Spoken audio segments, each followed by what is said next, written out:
na magpaka-entitled at mag-demand ng ano na actually Marlon, makapal talaga ang mukha ni Vince Dizon eh. Kasi talagang binitbit mo yung manipis mong katawan dyan para maupo at sabihin mo na ito ang kailangan kong dagdag at ibalik ninyo yung una ko nang sinabing tanggalin. Ganun kakapal ang manipis na katawan na yan ni Vince Dizon, Marlon. Dahil hindi si Chu Laurel nga sumulat lang eh. Pero yung makapal na mukhang Vince Dizon na yan, umupo doon at nagpaliwanag. Dahil malaki yung halagang gusto niyang ibalik. Pero dahil makapal ang mukha ng isang Vince Dizon, mas makapal ang mukha ng kanyang mga backer na nakaupo naman sa hanay ng Kongreso. Para mapaupo ka dyan, lakas mo men. Di ba? Napaupo ka eh, napapasok ka eh. Eh habang yung iba sumulat lang, nag-text lang, kagaya ng isang Chu Laurel. At para payagan yan, ibig sabihin merong may impluwensyang tao na tumawag Yes. para payagan maupo at magsalita ang isang Secretary Vince Dizon. Oo. Diba? Kahit anong gawing pangungutya ng isang Amy Marcos, hindi tinalaban ang makapal na manipis na katawan ng isang Vince Dizon. Na kinutya ka na ng isang Amy Marcos, hindi ka pa rin makaramdam na okay, pasensya na po, exit na lang ako. Di ba ganun? Oh, another one Marlon na na-discover nila, na humingi si LRMC para daw sa budget na additional para dun sa top. Alam mo yung pag nagbabayad ka kasi ngayon top na, hindi na yung wala ka card. Yun, card. Wala nang konduktor na maniningil Marlon, ganun na. Maganda yan. Pero bakit wala sa NEP? Bakit bigla mo na lang naisip, oh no, yung bus ko walang pambayad, walang top card. Di ba? Walang ganon, nakakairita. Alam mo, parang kung matino.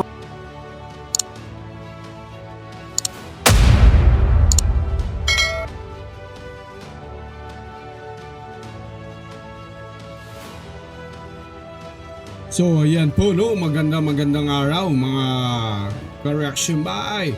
At ito po malapit na po ang ating New Year. Mga ano lang na po, ilang mga oras na lang ho, ilang sandali na lang New Year na ho tayo, no? So bago po lahat diyan Happy New Year po sa inyong lahat. At ito pong ating topic ngayon tungkol po itong nakaraan sa administrasyon ni dating Presidente Duterte. At ang isa naman po dito ay kay Marlon tsaka kay Pam tungkol po sa mga budget na nung nakaraang budget tsaka 2025, 26, 27 kung ano po masasabi nila. Panoorin po natin sila ng at i-comment nyo na lang po kung anong masasabi nyo, no? So ito pong nakaraan po kay Tatay Digong nung siya pa po ang presidente, ito pong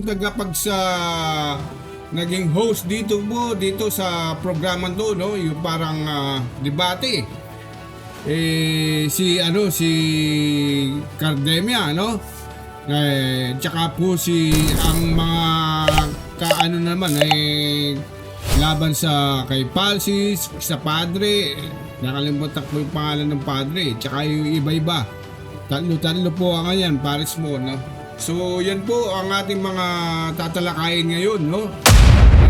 Dito pa lang sabi ni kay Cardemia pa lang, hindi ka na umubra, naghahamon ka pa. Yan po ay kay Palsis, no? Tignan mo natin at panoorin. Sandali lang naman ito. So, yan po hindi pa nakapag-subscribe, huwag niyo pong kalimutang mag-subscribe, mag-like, mag-share. Kapag ikaw minumura mo ang ibang tao, bully ka na. Kasi minsan pag ikaw pa nga ang boss, ikaw ang employer, lalo ka naiinis dahil ikaw nagsisipag, tinatangka mong baguhin ang lahat sa inyong bahay, sa inyong ahensya, sa ating bansa. Tapos hindi sumusunod ang madaming tao dyan. Lalo na kung alam mo na ang dami naman talagang kalokohan dito sa ating bansa, kaya ganito na ang ating bansa. He is trying to solve the problems of our country because he is mandated to do so. And ang daming kritiko, ang daming politiko na humaharap sa kanya, na sinasabi sinusuportahan, pero pagtalikod, kurakot pa rin. Alam nating lahat yan. This guy is trying to use his last 3 years in office to change our country. He's trying to eliminate insurgency in our country. Kung hindi magagawa nitong taong ito, ngayong administrasyon na to, kailan pa masosolusyonan ng mga problema ng bansa? Kailan pa mawawala ang insurgency sa ating bansa? Alright, that's 3 versus 1. Ako, walang galang na po, Bishop Makani, tapos na po ang Akusa sa krus. Stupid! Yes, Ganun sinabi ni St. Paul, sabi niya, to the Gentiles, the crucified Christ is foolishness. Naku, si Duterte pala yun. Ang tinutukoy pala yun, ang nagsasabi ng foolish ito. Eksaktong-eksakto si Duterte. At harabas ng harabas, ang daming nasasaktan na hindi naman kinakalahin yung sinabi ng kasama ko si Brother Kaloy kanina. Hindi kinakailangan yun Tapos yung kanyang pagmumura, sabi ba naman huli, sartorial, ano ba yun? Elegance daw niya, itong kanyang pagmumura. Anong klase? Ano yan sinabi yun? Alright. That's a mouthful, Bishop Makani. Kailangan sagutin ng team kakampi. Dito siguro sa ating bansa, sa Pilipinas, kahit na siguro santo ang maging presidente, na andyan ang madaming maibabato sa isang presidente. At ang pinaghuhugutan ng ating Pangulo patungkol sa kanyang galit sa simbahan ay nung high school siya, minanyak siya ng isang pare. At ito ay usok. At hindi naman nagsasalita ang simbahan patungkol dito, alam nating lahat. Madaming mga politiko na pag nagbasa ng speech, ang ganda ng presentation sa kanyang constituents. Pero pagkatapos ng 5-minute speech na yon, ang daming kalokohan, ang daming korupsyon na ginagawa ng ating mga politiko. Naririto ang isang Pangulo na hindi sinusunod ng speech ng kanyang speechwriter sa Malacanang. Kung ano yung nakita niyang problema sa bansa sa araw na yon, yun ang kanyang sinasabi sa audience na mapaharap siya. 1 oras, 2 oras nagsasalita, galit na galit sa lipunang Pilipinas dahil ang daming problema ng ating bansa. At sa 2 oras na speech na yon, siguro mayroong 15 minutes doon, puro mura, minsan bastos ang pagsasalita.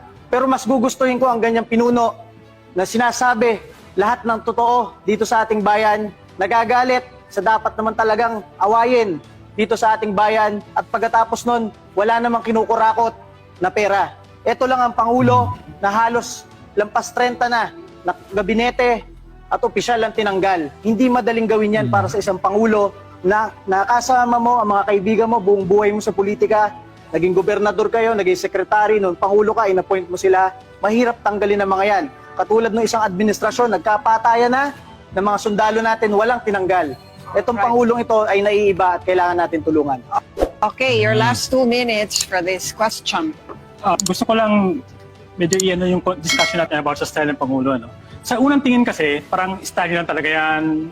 Mabulaklak siya magsalita, foxy, sinasabi, ang kit-kit niya kasi nagmumura, mga ganon. Alright, political weapon. Anong sagot niyo dyan? Siguro, this politician has been like this for the past 30 years. Nakita na natin yung ganyang ugali niya nung kampanya pa at nagustuhan nito na maraming Pilipino kaya siya inuluklok. Ikaw, minsan napapamura ka kapag ang nanay mo, tatay mo, nag-aaway. Kahit anong problema sa pamilya niyo, minsan nagagalit ka. Paano pa kung ikaw ay Pangulo ng Pilipinas, tapos alam mo, ang daming durugista, ang daming kurakot, ang daming kapalpakan, at gusto mo baguhin ito lahat. At habang tinatangka mo ito baguhin, ang dami pang kritiko. So, nandyan ang ating Pangulo. Kunyari, sinasabi nyo, baka may sakit ang ating Pangulo. 74 years old na ating Pangulo. Iba nga ang kabataan dito, meron ng pre-hypertensive condition Paano pa yung Pangulo? Ang dami pinoproblema. Problema ng buong bansa. Sa umaga, gigising yan, nandyan na lahat ng papeles niya, tinitingnan niya kung anong issue ng bansa. Buong araw, tatawagan niya lahat ng departamento para sabihin sa DepEd, sa DOH, sa iba't ibang ahensya kung anong solusyon ang pwede nilang gawin. Pagbukas mo ng TV sa gabi, makikita mo pa na ikaw pa rin ang binabanatan ng buong bansa at yan natutulog mga halos 2 o'clock ng umaga dahil binibisita pa niya yung mga napapatay na pulis at sundalo. Yan ang buhay ng ating Pangulo. Ang problema ng 100 milyong Pilipino, kahit na binabanatan siya ng iba pang mga Pilipino. Ito yan ang kanyang mandato. Sana man lang makita natin ang hirap. Huwag tayong maghanap ng santo. Kasi sinasabi ko nga, kahit napakabait na ni Jesus, dun sa kanyang mismong land, itinakwil siya ng itinakwil. So, naghahanap tayo ng perfect society Society na gustong tanggalin lahat ng kriminalidad at droga ng isang snap, walang namatay. Society na gusto walang tumaas na presyo. Kahit ang gumawa naman ng train law ay mga ekonomista natin, veterano ng iba't ibang administrasyon pa. Kailangan tulungan natin ang taong ito dahil may political will siyang baguhin ang ating bansa ngayon. Okay, now this begins your 1 minute. Bilang Join political analyst, Ms. Lucci, no, ang pagmumura naman, alam naman natin sa Pilipinas, medyo natural yan, nangyayari yan. Pero ginagawa natin yan pag galit tayo sa isang injustice na tayo, weaker person against a powerful person.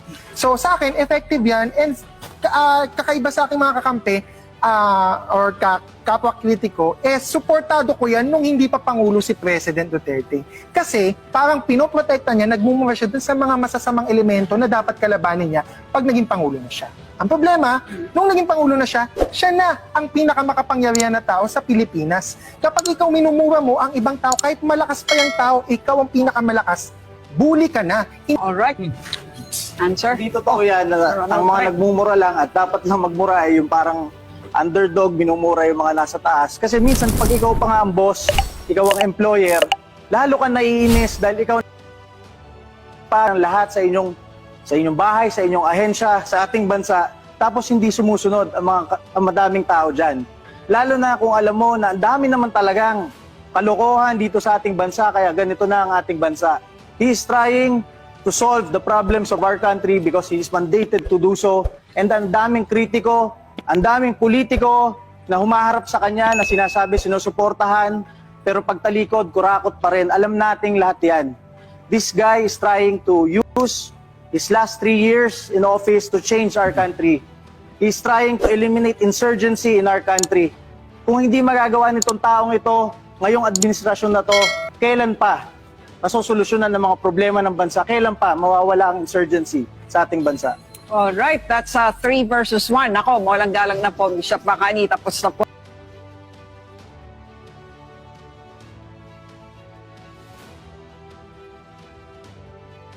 Yun, narinig po natin si Cardemia, no? Kung paano niya po in-explain ang mga gawain po ni Pangulong Duterte dito, no? Nung nakaraang administrasyon niya. Palagay ko po ito, nangyari ito noong 2019, no? So kasi sabi niya mga 3 taon pa ng mga administrasyon niya. Tapos po ito, no, pinaliwanag ni Cardemia tungkol po sa mga binubuga ni President Duterte nung panahon niya, yung mga sasabi ng mga mamaling buga na yung tawag dyan, sabi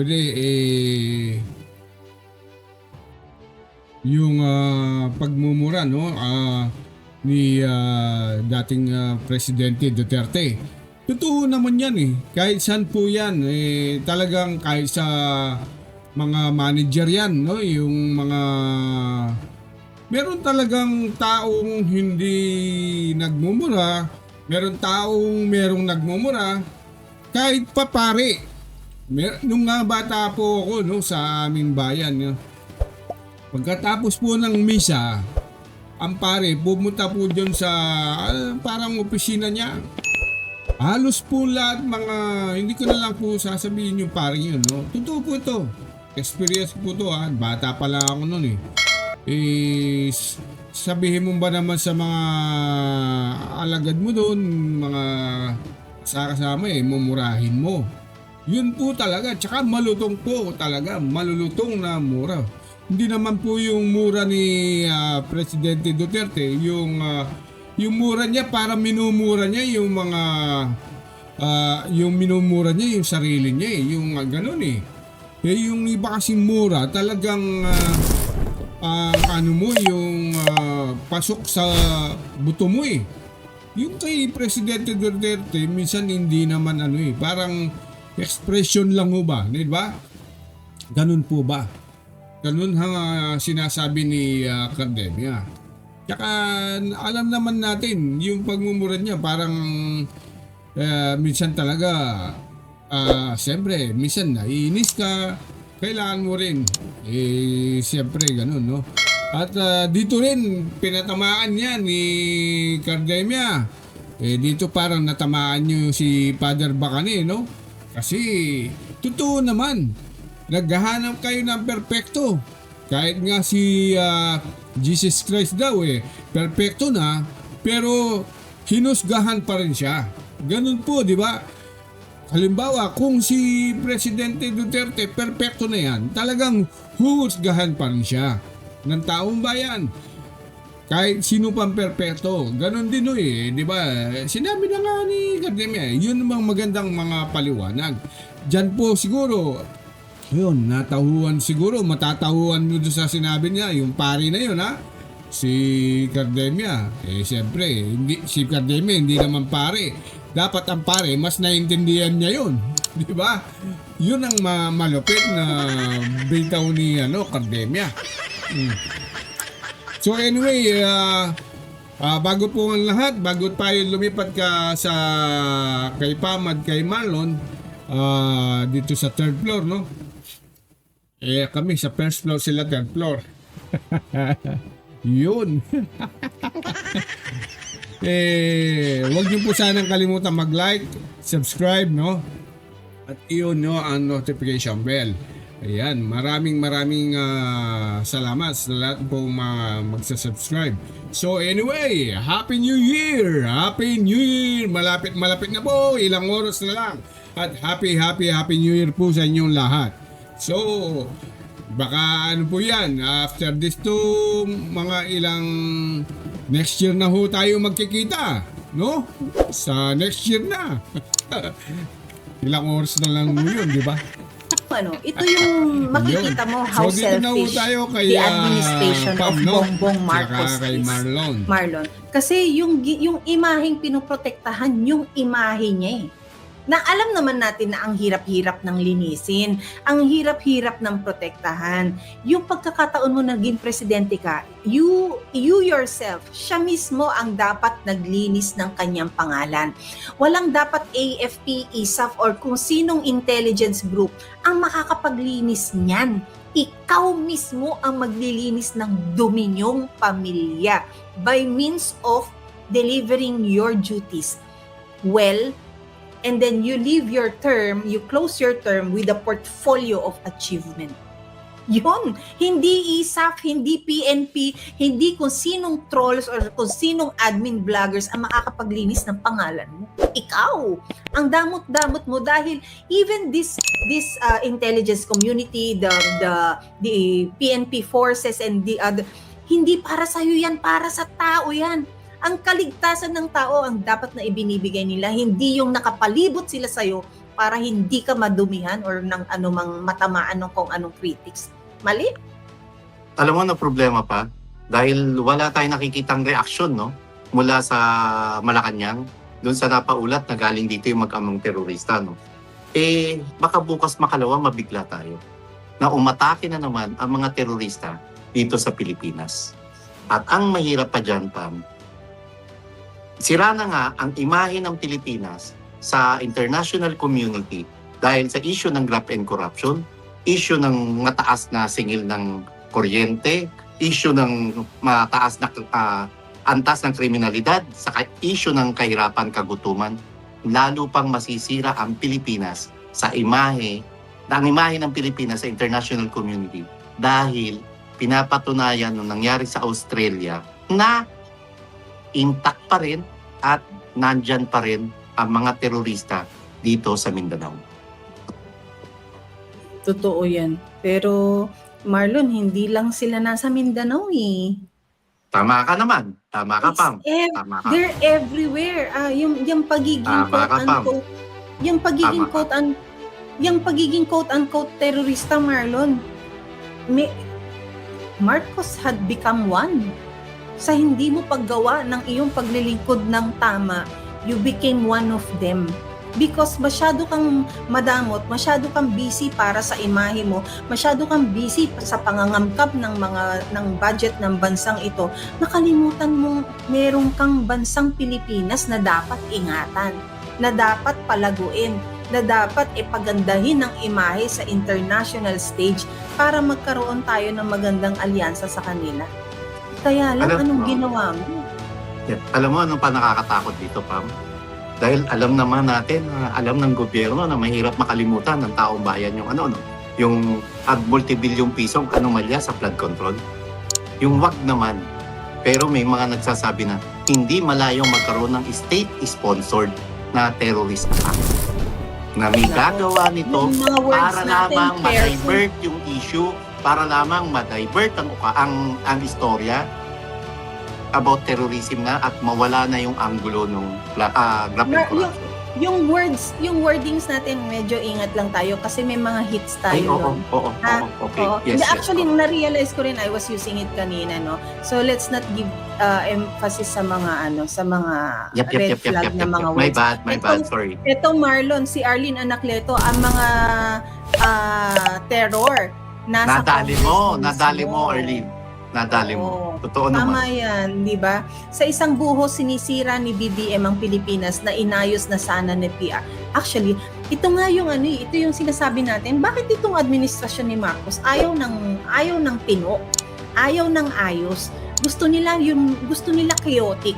And do you honestly think, Bongbong, I'm talking to you, do you honestly think, Bongbong, na kapag merong gulo, merong walang kaayusan, ikaw ang tatakbuhan ng tao? Di ba may ganun, Marlon? Di ba yung itong culture of dependency ng mga nakakatanggap ng ayuda dito sa dito sa mga politiko. Akala ba ni Marcos ganun ang gagawin na nagkagulo dito tatakbo sa kanya? Hindi eh. Hindi eh. Ang confidence ng tao na hingan ng saklolo ang kanilang pipiliin na takbuhan pagdating ng ganito, yung taong pinagkakatiwalaan nila. Kung ako nasa Davao, hindi ako kay Marcos pupunta, kay Baste ako pupunta. Mismo. Dahil alam kong si Mayor Baste, ayan makikipaglaban para sa Davao. 'Di ba? Pero tayo nasa Maynila, kanino tayo lalapit, Marlon? Yun Kay lang. Bongbong Marcos? Kay Boying Remulla? Kay DILG John Vic? Kanino? Ultimo nga sa simbahan, parang ayaw mo na rin lumapit. Ayaw mo na. Diba? Minsan, I am somehow guilty, Marlon, na pumupunta ako ng simbahan na alam kong walang misa. Dahil, patawarin niyo ako, pero, di ba, parang, I don't think someone like you na nandyan sa taas ng pulpito na yan, yan yung taong magmi-mediate sa akin sa Diyos ko. Wala ka na lang dyan, luluhod ako, titingin ako dun sa Diyos ko. Di ba? Matanggal ka na lang na bilang mediator, rekta na ako sa kanya, kumbaga. Di ba? Marlon, ganun na lang. Ang hirap, yung tiwala ngayon, ang hirap ibalik. Tama ka, Pam, no? Maliban doon. Maliban sa gobyerno, maliban sa simbahan katoliko, kung kanino pa hihingi ng tulong yung sambayan ng Pilipino, pagka may ganitong klaseng pag-atake. Pam, anong ginagawa ng EDCA? Nagbigay pa siya ng impormasyon? Kinumpirma ba niya na itong mag-amang nagwala sa Australia, kinumpirma ba nila kung saan galing?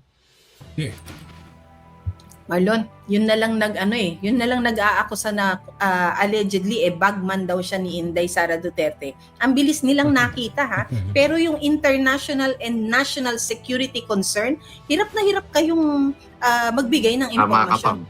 Marlon, I watched the news last night and not surprisingly, hindi na tayo masusurpresa dito, Marlon. Atong Ang is no longer in the country.